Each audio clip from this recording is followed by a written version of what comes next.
Mari kita sama-sama berdoa, kami berdoa Tuhan. Kami semakin mendekat dan semakin mengenal, semakin mengerti rencanamu yang indah dan luar biasa. Jamah kami, karena setiap firman itu sungguh-sungguh akan menguatkan dan membawa kami semakin seperti Yesus. In Jesus' mighty name we pray, amen.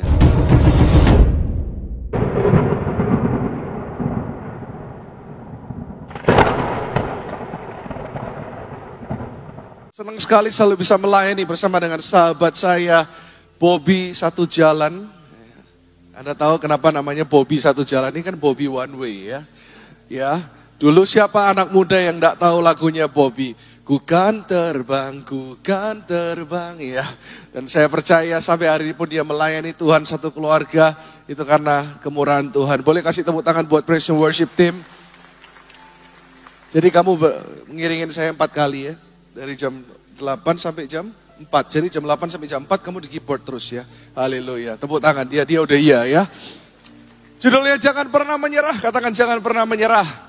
Saya ambil teksnya dari Joshua 6 ayat 1 sampai ke 14. Cuman saya nggak baca semua. Siapa yang tahu cerita Yosua?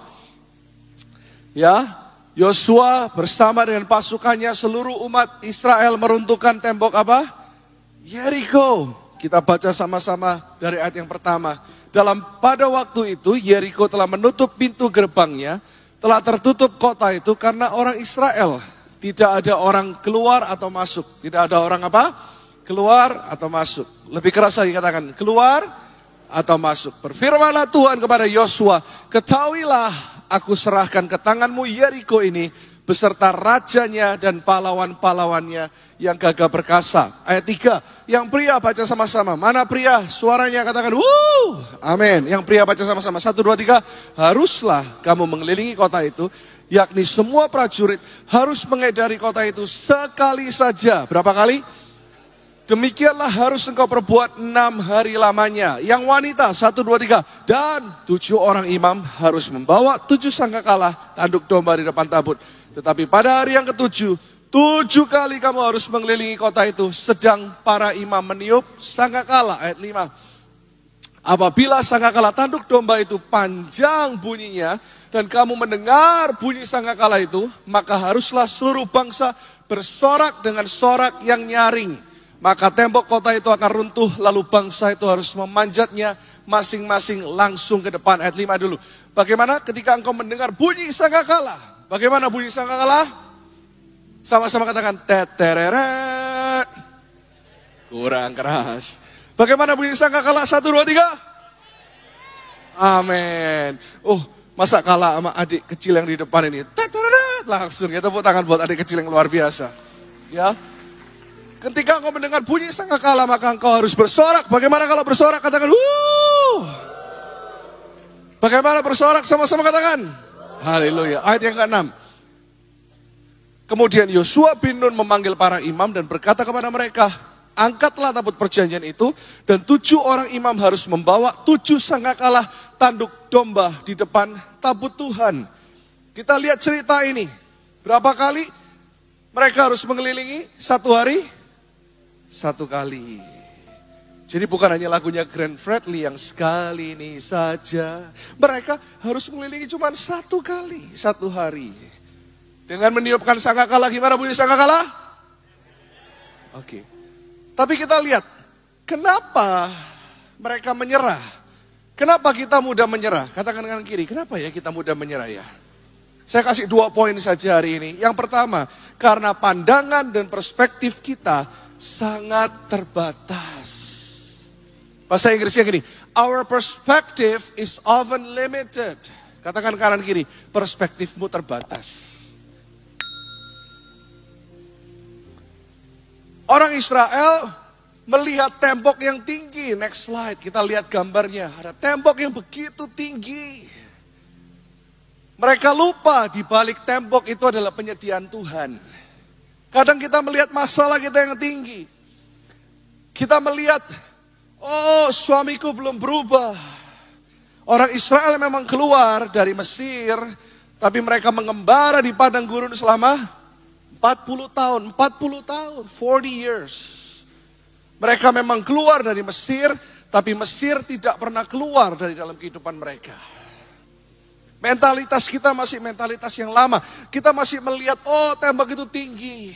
Oh tantangan itu besar, pastor. Oh masalah itu luar biasa. Kita nggak melihat apa yang ada di belakang tembok. Kita tidak mendengarkan janji Tuhan, kita nggak melihat janji Tuhan. Sedangkan kalau kita baca seksama teks ini, cerita ini, kita kembali lagi ayat yang pertama.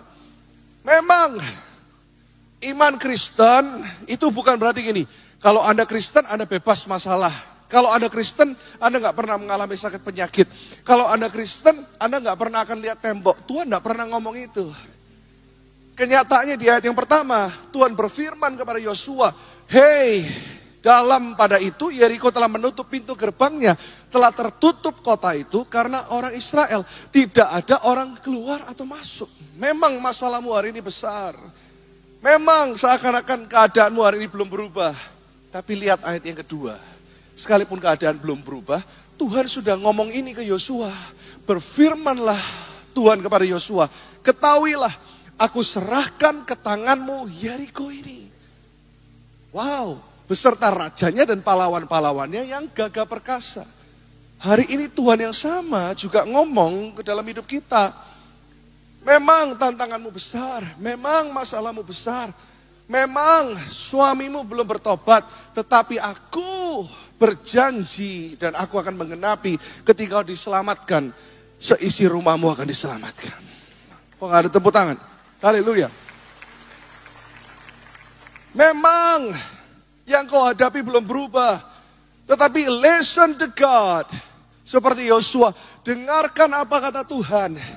Jangan dengarkan apa kata manusia. Karena Tuhan, saya katakan dalam bahasa Inggris dulu, He is the only one who can speak in the past tense before a present reality. Tuhan itu tidak lekang oleh waktu seperti kita. Kita menunggu 1 hari belum berubah, 2 hari istri kita belum berubah, anak kita belum berubah. Tuhan tidak lekang oleh waktu. Dia tahu segalanya. Dia punya segalanya. Dia Tuhan yang bisa ngomong jelas tentang masa lalumu. Tentang traumamu di masa lalu. Tentang apa yang kau alami di masa lalu. Tentang sakit hatimu, kepahitanmu di masa lalu. Dan dia ngomong di masa kini. Dan dia juga jelas ngomong tentang masa depanmu. Itu Tuhan. Halo. Makanya kalau hari ini Tuhan katakan, you are healed. Engkau disembuhkan. Katakan, kurang keras. Tapi ketika kau melihat tembok, engkau akan berkata kepada dirimu, no, aku gak layak pastor untuk disembuhkan. Hari ini Tuhan katakan, you are blessed. Katakan amin. Engkau diberkati. Tetapi engkau melihat tembok, engkau melihat ketidakmampuanmu, engkau melihat mungkin kau baru melakukan dosa dan kau berkata, oh aku tidak dicintai. Tuhan katakan hari ini, you are forgiven, kau diampuni. Katakan amin. Tetapi engkau melihat tembok, engkau tidak melihat penyediaan Tuhan di balik tembok itu. Dan kau berkata, aku gak mungkin diampuni karena masa laluku, karena ini, karena itu. Makanya kenapa kalau engkau punya masalah, ada satu quote berkata seperti ini. Jangan fokus pada besarnya masalahmu, tetapi katakan kepada masalahmu bahwa kamu memiliki Tuhan yang jauh lebih besar. Haleluya. Coba katakan kanan kiri. Jangan fokus pada masalahmu. Ayo.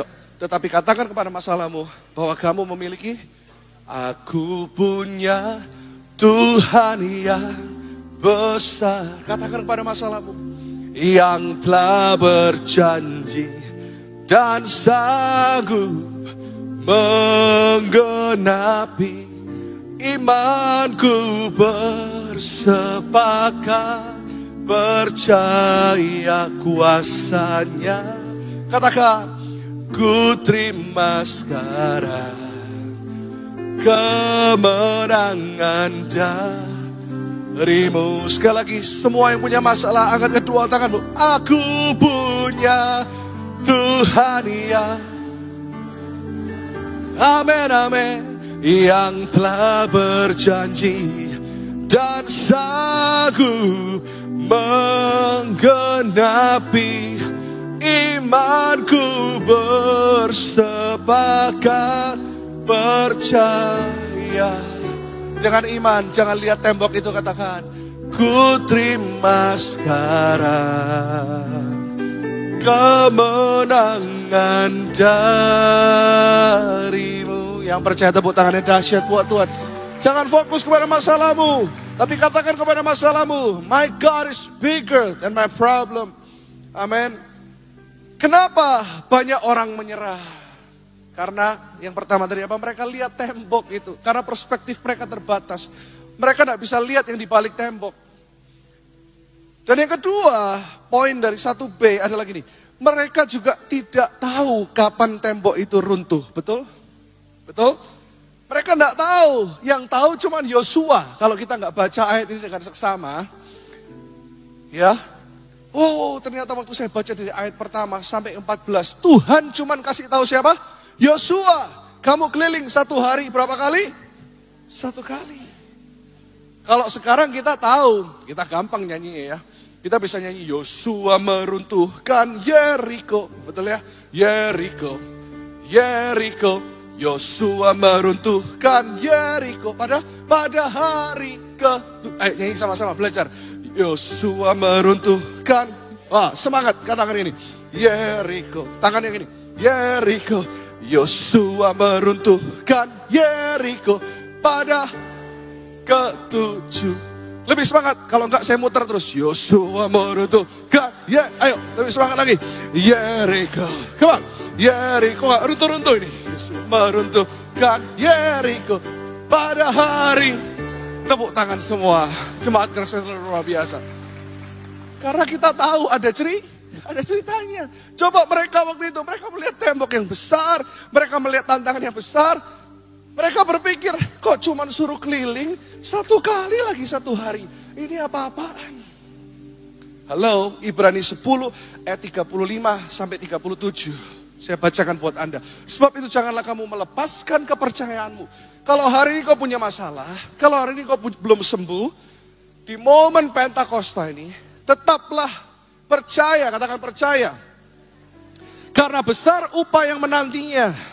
Ayat 36 kita baca sama-sama, 1, 2, 3. Sebab kamu memerlukan ketekunan, supaya sesudah kamu melakukan kehendak Allah, kamu memperoleh apa yang dijanjikan itu. Kita perlu apa? Ketekunan. Kenapa Tuhan izinkan ada tembok dalam hidupmu? Kenapa Tuhan izinkan masalah? Kenapa bahkan Tuhan suruh mereka mengelilingi satu hari satu kali? Bayangkan, itu bosannya luar biasa loh. Mereka disuruh siskamling sama Tuhan. Masalah itu membuat kita tekun, katakan tekun. Perseverance. Tuhan ingin kita tekun. Di Amerika ada sebuah penelitian. Profesor, ya, penulis bukunya judulnya The Great. Dia mempelajari 3 kelompok manusia, semuanya pintar-pintar, semuanya IQ-nya tinggi, intelligent quotient. Ya, jadi ada anak-anak kelas 5 SD yang jenius semua dikumpulkan, ya, yang jago spelling bee, Anda tahu, ya, spelling bee itu kalau Anda dikasih kata-kata misalnya adversity, dalam 10 detik Anda bisa langsung mengeja. ADVERSITY. Ya, misalnya kayak gitu. Ya. Terus ada sekelompok tentara. Wah, yang bisepnya gede. Wah, semua gini. Kayak Pastor Andri. Ya. Ya. Semuanya IQ-nya tinggi. Dan juga ada para pengajar di Amerika. Semua dipilih orang-orang yang jenius. Tapi ketika mereka dites, IQ mereka semuanya tinggi, betul. Tetapi ada yang tengah-tengah ngajar, mereka mutung. Ada yang masuk militer, mereka mutung. Mereka menyerah. Ada anak-anak yang ikut lomba, semuanya pintar. Tapi di tengah-tengah lomba, mereka juga nggak berani lagi untuk melanjutkan. Kenapa? Karena penulis buku Kristen ini menulis, orang-orang yang tangguh, bukan hanya orang-orang yang pintar, bukan hanya yang IQ-nya, intelligent quotient-nya itu tinggi. Tetapi juga AQ. AQ itu adversity quotient. Apa itu? Yang disebut di Alkitab tadi kita baca. Ketika ada masalah, Tuhan ingin kau tekun. Ada perseverance. Ternyata orang-orang yang menang, orang-orang yang disebut lebih dari pemenang, adalah orang-orang yang mempunyai daya tahan untuk menghadapi masalah yang tinggi. Itu hanya bisa Tuhan yang berikan. Katakan kanan kiri, itu anugerah Tuhan. Makanya banyak orang pintar tapi nggak menang. Tapi orang yang menang, itu biasanya orang-orang yang tangguh. Yang disebut di Ibrani tadi, orang-orang yang tangguh. Saya berdoa, Anda adalah orang-orang yang tangguh pagi hari ini. Orang-orang yang tidak menyerah pagi hari ini. Orang-orang yang tidak ngantuk hari ini. Orang-orang yang tidak menyerah dengan firman yang 15 menit lagi selesai. Ada amin? Halo? Ada tepuk tangan buat Tuhan Yesus lebih dahsyat. Makanya gini, apapun yang kau punya hari ini, aku cuma bisa berdoa Tuhan. Tuhan, aku cuma punya waktu untuk berdoa untuk suamiku. Tuhan, aku hampir menyerah Tuhan. Tapi aku punya waktu. Mungkin suamimu belum berubah. Tapi ketika setiap malam dia tidur, Tuhan kasih Anda waktu. Dan Anda dibangunkan jam 2 pagi untuk lihat dia. Jangan cuma lihat dia tumpang tangan seperti ini. Seperti ini semua. Dan kalau suaminya belum berubah, mumpung dia lagi tidur, bahasa Ibraninya, unyek-unyekkan itu kepalanya. Dalam nama Yesus berubah, gak berubah kamu tetap suamiku. Dalam nama Yesus gitu ya. Ya, ntar dia pasti ngerasa, apa ini kok enak dipijat, padahal Anda sedang geram, diunyek-unyek. Ngomong semua, diunyek-unyek. Geram itu boleh, asal kudus. Boleh marah nggak? Boleh, kita masih manusia kok. Katakan gini, siapa bilang pendeta bilang nggak boleh marah? Pendeta juga bisa marah kok. Halo, tapi marah kita kudus, ada tujuannya. Kita marah karena kita pengen orang kita doakan itu berubah. Amin. Amin. Halo. Apapun yang kau punya, ada satu quote berkata seperti ini. Moses had a staff. David had only a sling. What is in your hand is enough when God is with you. Kita baca bahasa Indonesianya ya. Ayo dalam suara yang keras. 1, 2, 3. Musa hanya memiliki tongkat. Daud hanya memiliki umban. Apa yang ada di tanganmu sudah cukup ketika Tuhan menyertaimu. Amin. Ini quote istri saya yang buat. Apa yang kau punya hari ini? Anda cuma punya tongkat. Anda cuma punya doa.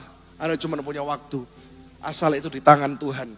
Itu lebih dari cukup untuk Tuhan memakaimu. Untuk membuat engkau menjadi jauh lebih dari pemenang. Amin. Poin yang kedua yang terakhir. Kenapa banyak orang menyerah hari-hari ini? Anda boleh catat. Karena kita tidak selalu melihat kemajuan dengan jelas. We can handle process as long we see progress. Kenapa kita gampang menyerah? Karena kita tidak tahu di depan ini apa. Dan yang kedua, karena kita tidak selalu melihat kemajuan dengan jelas. Our progress isn't always obvious, betul? Kemajuan itu nggak selalu kelihatan kadang kan? Halo? Kita berdoa untuk sesuatu. Kita berdoa untuk anak kita yang belum menikah. Kita berdoa untuk studi kita. Yang mau kuliah atau yang sudah kuliah mau ambil S2, Anda menunggu beasiswa. Kan nggak selalu hari kedua, tiba-tiba ada telepon dari university, dari United States, dari Amerika. Oh, dia memberikan sign yang bagus. Dan hari berikutnya, tiba-tiba wakil kepala sekolah. Nggak selalu kayak gitu. Kadang kelihatannya semuanya flat, betul? Hidup ini kelihatannya flat. Kita lihat, kita baca teks yang terakhir ya, ayat 10 sampai 14. Kita lihat betapa bosannya. Kita aja kadang dengar khotbah 1 jam kita udah mangkel. Ini 7 hari disuruh keliling, 1 hari 1 kali. Hari yang ketujuh ya. Berapa kali? 7 kali dia harus keliling. Oh my goodness. Tetapi Yosua telah memerintahkan kepada bangsa itu. Dia dengar dari Tuhan, dia perintahkan. Kita dengar dari Tuhan dan lakukan. Gampang gak? Semua bilang, nih, it's not easy my friend. Gak gampang. Janganlah bersorak dan janganlah perdengarkan suaramu. Lihat, udah disuruh muter, disuruh diam. Wow, sepatah kata pun janganlah keluar dari mulutmu sampai pada hari aku mengatakan kepadamu, bersoraklah. Gimana bersorak sekali lagi? Ya kan, kita aja udah baca gini lemes. Gila ya, muter, suruh diam.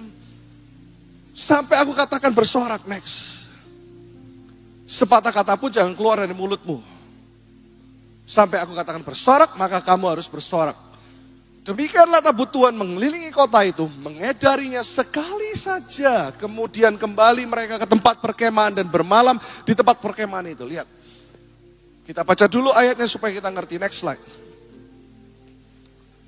Keesokan harinya Yosua bangun pagi-pagi, lalu para imam mengangkat tabut Tuhan. Maka berjalanlah juga ketujuh orang imam yang membawa ketujuh sangkakala tanduk domba itu di depan tabut Tuhan. Sambil berjalan mereka meniup sangkakala. Bagaimana tadi sangkakala bunyinya? Bagaimana sangkakala bunyinya? Salah, sangkakala yang ini bunyinya gini. Tet, teret, tet, tet, tet, tet. Gitu, ayo. 1, 2, 3, gimana bunyinya? Amin, tepuk tangan buat jemaat jam 8 pagi. Semangat ya. Supaya nggak bosan, bayangin mereka muter. Masa lagunya sama kan gitu ya. Sambil berjalan meniup sangkakala, orang-orang bersenjata berjalan depan mereka. Barisan penutup mengikuti tabut Tuhan. Sementara sangkakala terus menerus ditiup. Jadi bayangkan. Sampai mabok. Next. Ayat 14. Demikianlah pada hari kedua. Mereka mengelilingi kota itu. Berapa kali juga hari kedua? Sekali juga. Bayangkan cerita itu. Dan begitulah dilakukan mereka selama 6 hari. Itu kota gede banget loh. Kira-kira Surabaya sampai Sidoarjo. Dari Tangerang ini mungkin sampai ke tengah kota Plaza Indonesia. Anda keliling misalnya. 1 kali sambil teteret. Tapi Yosua bilang gini. Kamu keliling, kalau aku bilang tiup baru tiup.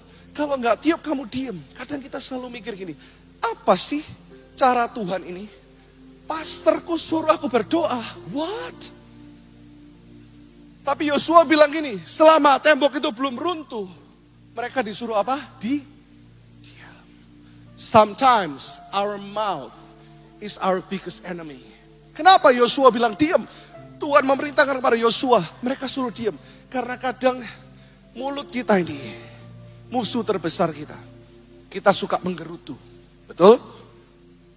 Kita suka protes sama Tuhan. Betul? Makanya Yosua bilang, shut up. Shh. Semua katakan kanan kiri. Kalau masalahmu belum selesai, katakan, shh. Bilang, gak usah ngomel.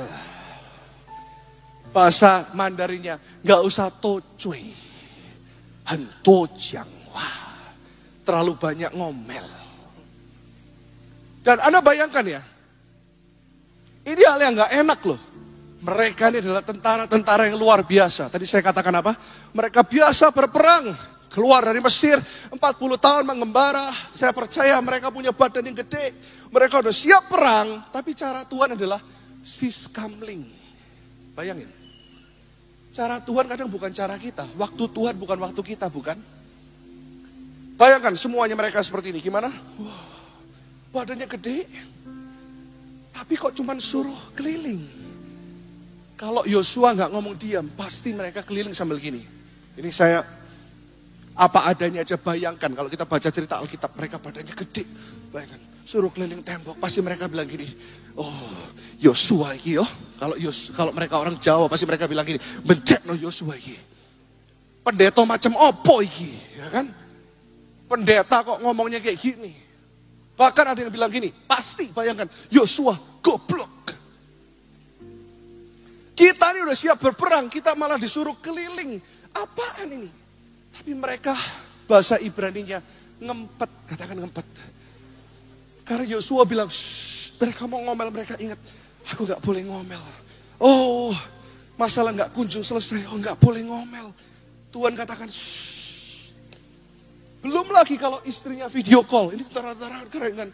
Istrinya video call. Hello champion, kan gitu. Hey, hello. Pasti istri bilang gini, wow, ada berapa musuh yang sudah kamu kalahkan sayang. Mereka akan lihat-lihatan kanan kiri dan berkata, musuh, kita nggak berperang, kita cuma siskamling. Betapa malunya mereka waktu istrinya video call, lihat musuhnya mana. Mereka cuma lihat tembok, ada banyak musuh, tapi Tuhan nggak suruh mereka gebukin. Tuhan cuma suruh mereka keliling sambil memuji Tuhan. Kadang-kadang cara Tuhan tuh aneh buat kita. Tapi cara Tuhan adalah cara yang paling ajaib. Yang mungkin kita gak mengerti hari ini. Yang mungkin kita gak lihat hari ini. Mereka di posisi gak tahu. Kalau hari ke-7 tembok itu bakal runtuh. Jadi mereka keliling dengan seakan-akan ketidakpastian. Kalau semua Tuhan kasih tahu, kita nggak perlu yang namanya iman, bukan? Halo. Coba kalau Tuhan bicara dengan anak-anak muda. Mana anak-anak muda yang single, ngaku, angkat tangan, yang belum menikah. Halo, yang belum menikah, angkat tangan. Yang angkat tangannya separuh berarti kamu nggak mau menikah. Yang single dan mau menikah, angkat tangan dan tunjukkan dirimu saat ini. Pastor di gereja ini berkata, ayo hidup yang benar, jaga kekudusan. Anda akan berkata, nggak mau aku belum dapat jodoh. Tapi coba kalau Tuhan bilang, hey, jaga hidupmu, bergaullah dengan orang-orang kudus. Karena 8 bulan nanti, atau 7 bulan nanti setelah kebaktian Natal di Christ Cathedral, kamu akan berjumpa dengan Koko Mehong, hai Cik Mehong. Kan gitu kan. Kita akan, kita tahu nih, orang Israel kalau tahu hari ke-7 ketika kamu mengelilingi tembok itu 7 kali akan runtuh. Mereka nggak tahu kalau kita baca teks ini. Yang tahu cuman Yosua. Kalau Tuhan bilang gini, ayo terus berdoa. Karena setelah kebaktian Desember nanti tutup tahun, suamimu akan berubah. Kita akan berdoa karena kita tahu. Tapi seringkali Tuhan buat kita tidak tahu. That's why kita perlu yang namanya iman. Satu quote lagi. God often does something in you before He does something for you. Kenapa Tuhan izinkan masalah? Karena seringkali Tuhan bekerja di dalam dirimu terlebih dahulu sebelum Dia melakukan sesuatu untukmu. Artinya apa? Mungkin masalahmu belum berubah, tapi Tuhan ingin mengubah hidupmu terlebih dahulu sebelum Tuhan memindahkan tembok dan gunung itu. Amin. Halo. Jangan menyerah, katakan kanan kiri. Jangan menyerah. Whenever you feel like quitting, remember why you started. Setiap kali kamu merasa ingin menyerah, ingatlah alasan mengapa kamu memulai. Hari ini mungkin engkau mau menyerah kepada pelayananmu, engkau mau menyerah kepada bisnismu. Engkau mungkin full timer yang sedang berpikir, aku tidak mau lagi melayani Tuhan. Ingatlah hari di mana Tuhan memulainya bersamamu. Ada satu cerita, ada satu perenang namanya Florence Chadwick.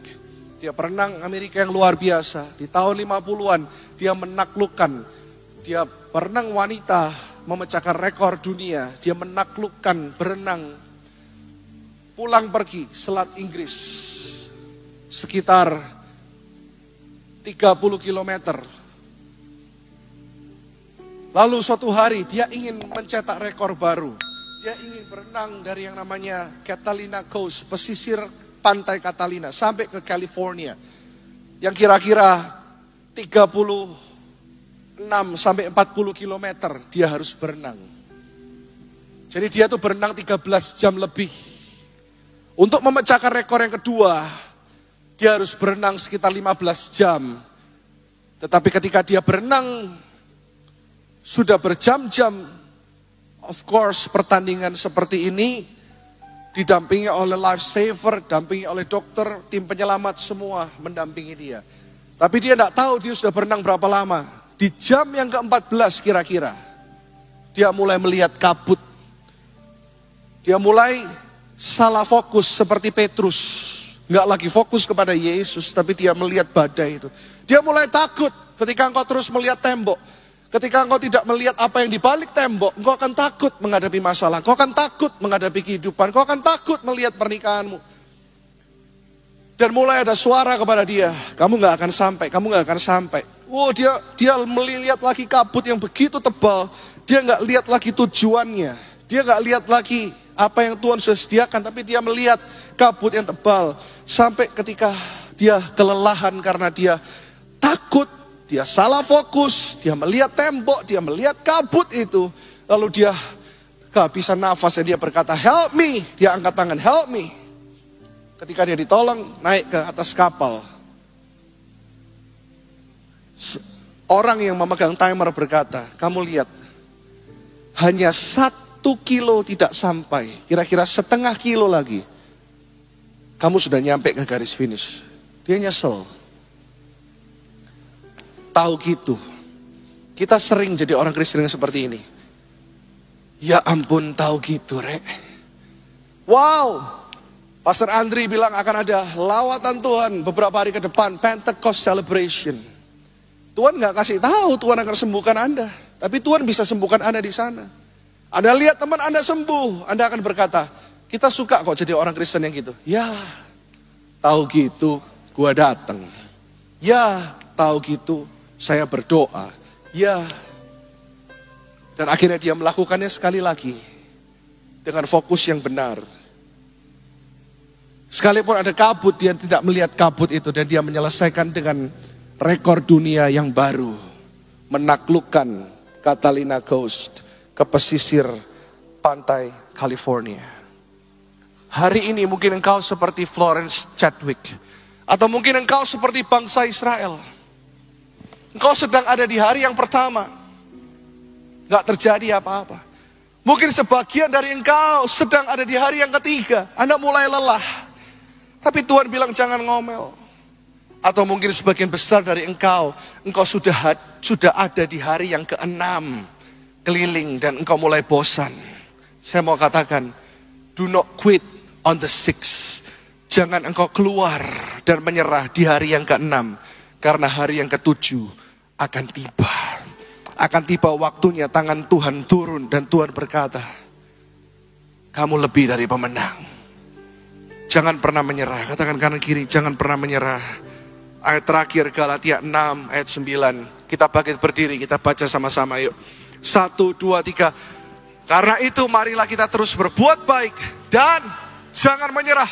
Pada waktu yang sudah ditentukan Allah, kita akan menerima hasilnya kalau kita tidak putus asa. Ayat ini berkata apa? Jangan menyerah. Katakan kanan kiri. Engkau di hari yang ke-6, katakan. Halo, ayo katakan kanan kiri. Lalu sebelah kanan atau kirinya balik lagi ngomong gini. Do not quit on the 6th. Jangan keluar di hari yang ke-6. Hari yang ke-7 akan tiba. Amin. Jangan pernah menyerah. Sama-sama katakan. Jangan pernah menyerah. Jangan berputus asa. Mujizat Tuhan ada saat hati menyembah. Oh, jangan pernah menyerah. Jangan berputus asa.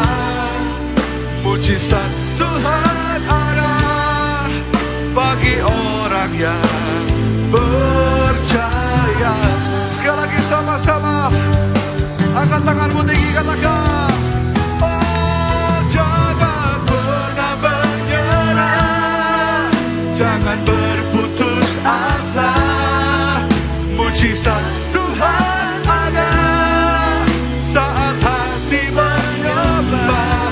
Jangan pernah menyerah. Amin. Mujizat Tuhan ada bagi orang yang percaya. Semua tutup mata. Kau yang hampir menyerah saat ini, apapun masalahmu, angkat tangan kananmu tinggi, jangan lihat kanan kiri. Dan taruh tangan kiri di dadamu saat ini. Hamba berdoa saat ini Tuhan, buat anak-anakmu yang kau kasih. Mereka melihat tembok yang begitu tinggi. Mereka melihat masalah yang begitu besar. Tapi hari ini aku berdoa, berikan anugerah untuk mereka bisa melihat penyediaan Tuhan di balik tembok. Oh, memang pandangan mereka terbatas yang pertama. Yang kedua, mungkin mereka gak melihat adanya kemajuan, progres. Tapi percayalah, tetaplah tekun. Kata firman Tuhan, Ibrani berkata, tetaplah tekun. Dan Galatia berkata, tetaplah berbuat baik. Tetaplah berdoa, tetaplah percaya. Anugerahmu turun Tuhan. Di momen kenaikan Yesus Kristus ini. Dan di momen Pentakosta ini, percayalah ketika Yesus naik, Roh Kudus turun. Mungkin kau belum melihat rencananya yang sempurna itu. Tapi percayalah, rancangannya sempurna bagimu dan bagiku. Lepaskan hadiratmu, lepaskan hikmatmu, lepaskan kekuatan yang ekstra. Dan mereka tidak keluar dari hari yang ke-6, karena hari yang ke-7 segera tiba. Kekuatanmu turun, yang sakit pun disembuhkan, yang terikat dibebaskan di dalam nama Yesus. Yang percaya ada pemulihan, katakan amin 3 kali. Amin, amin, dan amin. Tepuk tangan lebih dahsyat buat Tuhan.